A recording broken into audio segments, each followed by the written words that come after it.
ವಿರಾಮದ ಬಳಿಕ ಸಾಧಕರು ವಿಶೇಷ ಕಾರ್ಯಕ್ರಮಕ್ಕೆ ಮತ್ತೊಮ್ಮೆ ಸ್ವಾಗತ. ವೀಕ್ಷಕರೇ, ಗಣೇಶರು ಇಷ್ಟೊತ್ತು ಮಾತಾಡ್ತಾ ಇದ್ವಿ, ಫ್ಯಾಮಿಲಿ ಜೊತೆ ಮಾತಾಡಿದ್ವಿ, ಫ್ಯಾಮಿಲಿ ಬಗ್ಗೆ ಮಾತನಾಡಿದ್ವಿ. ಹಾಗೆ ಹೇಳೋದಾದ್ರೆ ಇವಾಗ ನಿಮ್ಮ ಮಗನನ್ನ ಕೇಳಿದ್ರೆ ಹೇಳ್ತಾರೆ, ನಮ್ಮ ತಂದೆಯಲ್ಲಿ ಒಂದಿಷ್ಟು ಗುಣಗಳು ನನಗೆ ಫಾಲೋ ಮಾಡಬೇಕು ಅನಿಸ್ತು, ಇಷ್ಟು ಗುಣ ನನಗೆ ತುಂಬ ಇಷ್ಟ ಆಯಿತು ಅಂತ.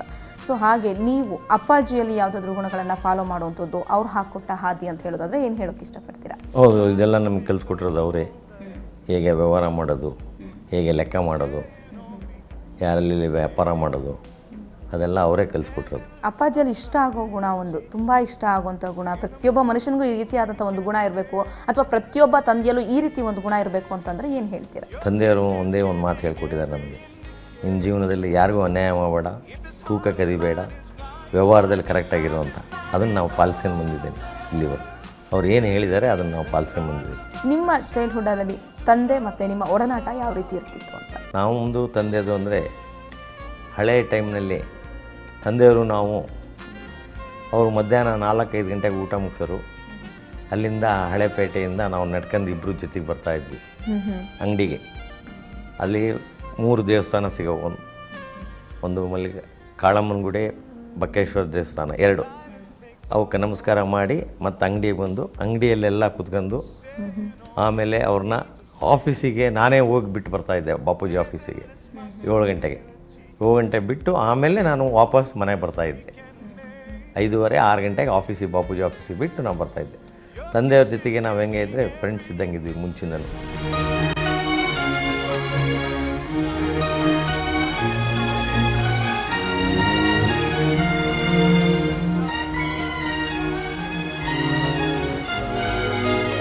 ಸೊ ಈಗ ಫ್ರೆಂಡ್ಸ್ ಅಂದರೆ ನನಗೆ ಇನ್ನೊಂದು ಪ್ರಶ್ನೆ ನೆನಪಾಯಿತು. ಎಜುಕೇಷನ್ ಲೈಫಲ್ಲಿ ನೀವು ಹೇಳಿದ್ರಿ ರ್ಯಾಗಿಂಗ್ ಮಾಡ್ತಾ ಇದ್ವಿ, ಕ್ಲಾಸ್ ಬಂಕ್ ಮಾಡ್ತಾ ಇದ್ವಿ ಅಂದರೆ ಆವಾಗ ನಿಮ್ಮದೇ ಒಂದು ಗ್ರೂಪ್ ಅಂತ ಕ್ರಿಯೇಟ್ ಆಗಿರುತ್ತೆ. ಸೊ ಆ ರೀತಿ ಫ್ರೆಂಡ್ಸ್ಗಳು ಈಗಲೂ ಕೂಡ ಕಾಂಟ್ಯಾಕ್ಟಲ್ಲಿ ಇದ್ದಾರೆ. ಸೊ ಎಷ್ಟು ಜನ ಗ್ರೂಪ್ಗಳಿರ್ತಿತ್ತು ನಿಮ್ಮದು? ಸೊ ಹೋಗೋ ಬಾರೋ ಅನ್ನೋಂಥ ಫ್ರೆಂಡ್ಸ್ಗಳೇನಾದರೂ ಉಳ್ಕೊಂಡಿದ್ದಾರೆ? ಯಾಕೆಂದರೆ ಆಗಿನ ಗಣೇಶ್ಗೂ ಈಗಿನ ಗಣೇಶ್ಗೂ ಸಾಕಷ್ಟು ನಡುವೆ ಅಂತರಗಳಾಗ್ಬೋದು, ವ್ಯತ್ಯಾಸಗಳಾಗ್ಬೋದು, ಬೆಳವಣಿಗೆ ಬಂದಿದೆ. ಸೊ ಈಗಲೂ ಕೂಡ ಅಷ್ಟು ಕ್ಲೋಸ್ ಆಗಿರ್ತಾರಾ ಫ್ರೆಂಡ್ಸ್? ಇದ್ದಾರೆ, ಅವರೆಲ್ಲ ಇದ್ದಾರೆ, ಈಗೂ ಇದ್ದಾರೆ. ಓಕೆ.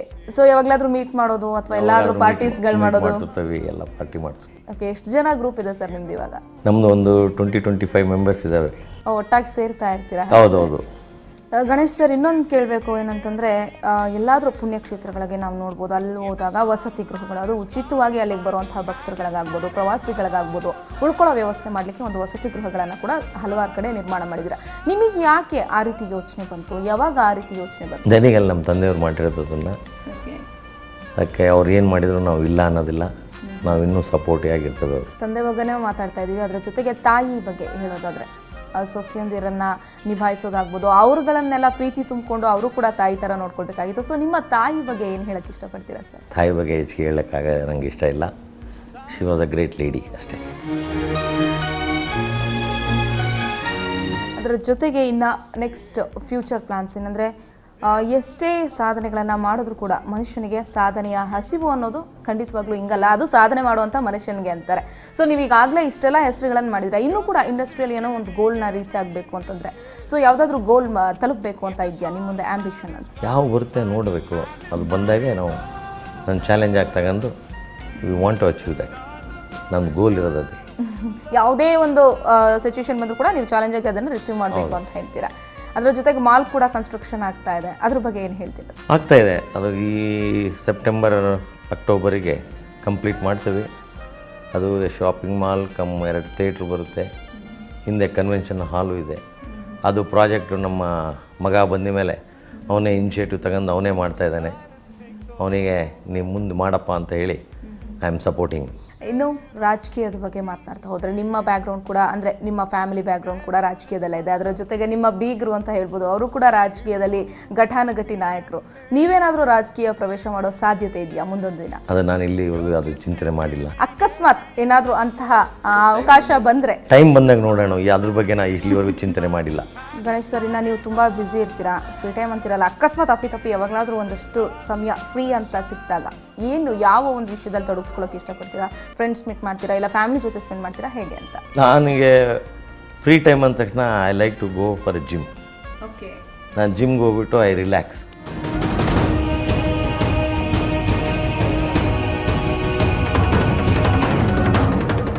ನನಗೆ ಅದೇ ಭಾಳ ಖುಷಿಯಾಗುತ್ತೆ. ಸೊ ಅದರ ಜೊತೆಗೆ ಇನ್ನೊಂದು ಕ್ವಶನ್ ಏನಂದರೆ ಆ ವ್ಯಕ್ತಿ ಎಷ್ಟೇ ಬೆಳೆದ್ರೂ ಕೂಡ ಬೇರು ಅನ್ನೋಂಥದ್ದು ಭೂಮಿ ಹತ್ರನೇ ಇರಬೇಕು ಅಂತ. ಹಾಗೆ ಈಗ ನಿಮ್ಮನ್ನು ನೋಡಿದ್ರೆ ಖಂಡಿತವಾಗ್ಲೂ ಎಲ್ಲರಿಗೂ ಗೊತ್ತಿರೋಂಥದ್ದು ಒಬ್ಬರು ಸರಳ ಜೀವಿ ಅಂತ ಅಂದ್ಬಿಟ್ಟು ಏನೇ ಬೆಳೆದ್ರು ಏನೇ ಆಸ್ತಿಗಳನ್ನು ಗಳಿಸೋದಾಗ್ಬೋದು, ಸಮಾಜದಲ್ಲಿ ಹೆಸರನ್ನು ಮಾಡೋದಾಗ್ಬೋದು, ಇದೆಲ್ಲ ಇದ್ರೂ ಕೂಡ ವ್ಯಕ್ತಿತ್ವ ಮಾತ್ರ ಸರಳ ವ್ಯಕ್ತಿತ್ವ ಅಂತ. ಹೇಗೆ ಕಾಪಾಡ್ಕೊಂಡು ಬಂದಿದ್ದೀರಾ ಆ ಸರಳ ವ್ಯಕ್ತಿತ್ವನ ಅಂತ? ಅದ್ರ ಬಗ್ಗೆ ಹೇಳೋಕ್ಕಾಗಿಲ್ಲ. ಯಾಕೆಂದರೆ ನಾವು ತುಂಬ ಜನ ನೋಡ್ಬೋದು, ಎಲ್ಲೋ ಒಂದು ಕಡೆ ಒಂದು ಚೂರು ಹಂತವಾಗಿ ಬೆಳೀತಾ ಹೋಗ್ತಾ ಇದ್ದಂಗೆ ಅವರ ಆ್ಯಟಿಟ್ಯೂಡ್ ಆಗ್ಬೋದು, ಫ್ರೆಂಡ್ ಸರ್ಕಲ್ ಆಗ್ಬೋದು, ಬಿಹೇವಿಯರ್ ಆಗ್ಬೋದು, ಪ್ರತಿಯೊಂದು ಬದಲಾಗ್ತಾ ಇರುತ್ತೆ. ಸೊ ನೀವು ಒಂದು ಯೂತ್ಸ್ಗಾಗ್ಬೋದು ಅಥವಾ ಆ ಥರದವ್ರಿಗೆ ಏನಾದರೂ ಒಂದು ಸಜೆಷನ್ ಅಥವಾ ಒಂದು ಹೇಳಿಕೆ ಕೊಡೋದಾದರೆ ಏನಂತ ಹೇಳ್ತೀರಾ sir? The old Ganesh, same old Ganesh ಹಾಗೇ ಇದ್ದಾವೆ ಇವರು. ಏನು ಗಳಿಸಿದ್ರು ನಾವು ಏನಿದ್ರು ಹಳೆಯ ಗಣೇಶ್ ಹೆಂಗಿದ್ದಾರೆ ಹಂಗೆ. ನಮಗೆ ಯಾವ ಗರುವು ದಿಮಾಕ ಇಲ್ಲ. ದುಡ್ಡು ಬರುತ್ತೆ ಇವತ್ತು ಹೋಗುತ್ತೆ, ಆದರೆ ಫ್ರೆಂಡ್ಶಿಪ್ಪು, ರಿಲೇಟಿವ್ಸು ಅದನ್ನು ನಾವು ಗಳಿಸ್ಕೋಬೇಕು.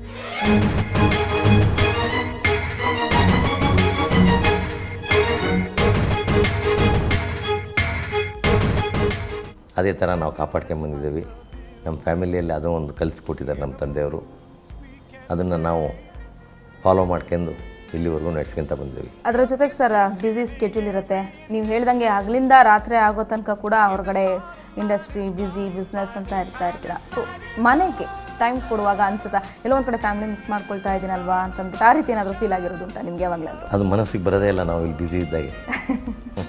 ಸೊ ಮನೇಲಿ ಯಾವಾಗಲಾದರೂ ಹೇಳ್ತಾರಾ ನೀವು ಅಲ್ಲಿ ಕರ್ಕೊಂಡು ಹೋಗ್ಬೇಕಿತ್ತು ಅಥವಾ ಇಲ್ಲೆಲ್ಲಾದರೂ ಹೋಗಬೇಕಾಗಿತ್ತು, ಬ್ಯುಸಿ ಇದ್ದೀರಾ, ನಮ್ಗೆ ಅಲ್ಲಿ ಹೋಗೋಕೆ ಆಗ್ತಾ ಇಲ್ಲ ಅಂತ ಮಕ್ಕಳಾಗ್ಬೋದು, ವೈಫ್ ಆಗ್ಬೋದು ಹೇಳಿರೋದು ಉಂಟಾ? ಕೇಳ್ತಾರೆ, ನೀವು ಹೋಗ್ಬರ್ರಿ ನಾ ಬ್ಯುಸಿ ಇದ್ರೆ ಅಂತೀನಿ, ಇಲ್ಲದ್ರೆ ನಡ್ರಿ ಹೋಗೋಣ ಅಂತೀನಿ ನಾನು. ನಾವು ಜೊತೆಗೆ ಅಡ್ಡಾಡ್ತೇವೆ ಯಾವಾಗಲೂ. ಓಕೆ, ಅಂದರೆ ಆ ರೀತಿಯಾಗಿ ಸಪೋರ್ಟಿವ್ ಆಗೇ ಇರ್ತಾರೆ. ಫ್ರೀ ಟೈಮ್ ಇದ್ದಾಗ ಅವ್ರು ನಮ್ಮ ಜೊತೆ ಮಿಂಗಲ್ ಆಗ್ತಾರೆ ಅಂತೀರಾ.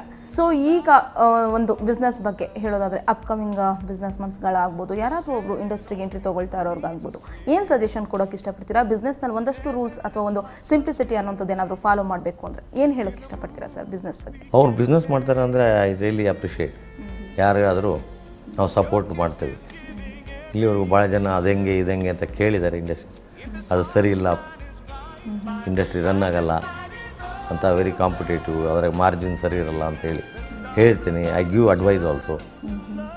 ಯಾವುದು ಒಳ್ಳೇದಿದೆಯೋ ಅದನ್ನು ನೀವು ಮಾಡಿರಿ, whatever help you need ನಾನು ಹೆಲ್ಪ್ ಮಾಡ್ತೀನಿ ಅಂತಲೂ ಹೇಳಿದ್ದೀನಿ. ಯೂತ್ಸ್ಗೆ ಸರ್ ಸ್ಪೆಷಲಿ ಹೇಳೋದಾದರೆ, ಯಾಕೆಂದರೆ ಯೂತ್ಸ್ ಎಸ್ ಖಂಡಿತ, ಯಾಕೆಂದರೆ ಅಪ್ಪ ಅಮ್ಮ ಏನೋ ಆಸ್ತಿ ಮಾಡಿದ್ರೆ ಸುಮ್ಮನಾಗ್ಬಿಡೋದು, ಇಲ್ಲ ಅದನ್ನು ಉಳಿಸ್ಕೊಂಡು ಹೋಗೋದು ಅಥವಾ ಕಳ್ಕೊಂಡು ಹೋಗೋದೋ ಮಾಡ್ತಾ ಇರ್ತಾರೆ. ಸೊ ಅವ್ರು ಯಾವ ರೀತಿ ಇನಿಷಿಯೇಟಿವ್ ತಗೋಬೇಕು ಅಂತೀರಾ? ಈಗಿನ ನ್ಯೂಸ್ ಭಾಳ ಹುಷಾರಿದ್ದಾರೆ. They know how to do business also. ಅವ್ರು ಏನಾರು ಬಂದು ಕೇಳಿದ್ರೆ ಅಡ್ವೈಸ್ ಕೇಳಿದರೆ ಅಡ್ವೈಸ್ ಮಾಡ್ತೇನೆ, ಒಳ್ಳೆ ಥರದಾಗೆ ಮಾಡ್ತೇನೆ. ಸರ್ ಇವತ್ತಿನ ಸಂಚಿಕೆಯಲ್ಲಿ ಇಷ್ಟೆಲ್ಲ ಮಾಹಿತಿನ ತಿಳಿಸ್ಕೊಟ್ರಿ. ನಮಗೆ ಇಷ್ಟು ದಿವಸ ಏನಂದರೆ ಗಣೇಶ್ ಅವರು ಎಸ್ ಒಂದು ದೊಡ್ಡ ಬಿಸ್ನೆಸ್ ಐಡಲ್ ಅನ್ನೋದು ಮಾತ್ರ ತಲೆಯಲ್ಲಿತ್ತು. ಇವತ್ತು ಗಣೇಶ್ ಅವರು ಬಿಸ್ನೆಸ್ ಐಡಲ್ ಜೊತೆಗೆ ಎಜುಕೇಷನಿಸ್ಟ್ ಆಗಿದ್ದಾರೆ, ಒಂದು ಜಾಲಿ ಲೈಫನ್ನು ಕೂಡ ಲೀಡ್ ಮಾಡಿದ್ದಾರೆ. ಡಿಗ್ರಿ ಟೈಮಲ್ಲಿ ಆಗ್ಬೋದು ಅಥವಾ ಎಜುಕೇಷನ್ ಟೈಮಲ್ಲಿ ಸಾಕಷ್ಟು ಮಾಹಿತಿಯನ್ನು ತಿಳ್ಕೊಂಡ್ವಿ. ಇಷ್ಟೊತ್ತು ನಮ್ಮ ಜೊತೆ ಇಷ್ಟೆಲ್ಲ ಮಾಹಿತಿನ ಶೇರ್ ಮಾಡ್ಕೊಂಡ್ರಿ. ಧನ್ಯವಾದಗಳು ಸರ್. ನಮಸ್ಕಾರ. ನೋಡಿದ್ರಲ್ಲ ವೀಕ್ಷಕರೇ, ಇದೇ ಈ ಹೊತ್ತಿನ ವಿಶೇಷ ಕಾರ್ಯಕ್ರಮ ಸಾಧಕರು. ಚಾನಲ್ ಚೇಂಜ್ ಮಾಡದೆ ನೋಡ್ತಾ ಇರಿ ರಾಜ್ ನ್ಯೂಸ್.